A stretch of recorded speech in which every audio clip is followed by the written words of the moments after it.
Туугандар, мына ушундай толугу менен бүтөйүн деп эле калган жаңы новостройка домдон сатылуучу бир бөлмөлүү квартира чыкты. Алуучулар барбы? Документтери так. Ушул жылдын аягы Кудай буйруса ремонтко берилет экен. Видеону аягына чейин көрүңүздөр. Баасы видеонун аягында сөз менен айтылат. Эсин номер болсо ушул видеонун экранында жазылган. Строй компания Artwin туугандар. 16 кабаттуу дом, ылдый тарабы 3 кабатты торговый центр болот. Детский площадкасы менен. Азыр бул домдун планировкасын видеонун жүрүшүндө кошуп коем. Кандай бүтөт деп барыңыздар эле кызык болот да. Видеонун жүрүшүндө кошуп коем, көрүп алсаңыздар болот. Мен сиздерге келүү жолун түшүндүрөйүн. Мен турган жер бул ХБК, Раззаков көчөсүнүн боюнда турам. ХБКдагы эски Ханике ресторанын местасын билесиздер, а? Ошол эски Ханике ресторанынын эле местасына курулуп жаткан дом. Могул жерде колледж деле бар. Же могул жерде Раззаков скверин алсаңыздар болот, ошон эле бет маңдайы. Суу, свет, природный газ, центральное отопление бардыгы киргизилет бул домго.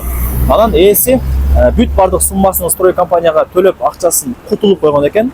Офистен эле текшертип өзүңүздөргө өткөрүп алсаңыздар болот. Акчасы төлөнгөн. Бардыгын төлөп кутулуп койду деди. Эми акча керек болгонуна байланыштуу ээсине акча керек болгонуна байланыштуу сатып атат экен. Анан бул жерде строй компания квадрат метрин өзү $900 сатып аткан учур экен азыр. Ээсине акча керек болгонуна байланыштуу арзан эле коюп аткан учуру туугандар ушундай. Artvin.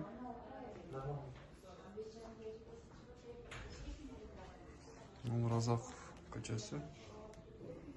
Узагы арка жагы. Биринчи подъезд, 12-чи этаж.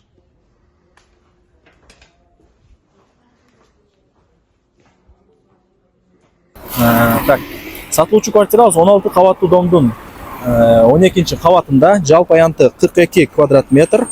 Ар бир квадрат метри $750 бааланды. Болор баасы туугандар. Андан 1 сом дагы түшпөйт экен. Эсин номери ушул видеонун экранында жазылган. Барыңыздарга ийгилик.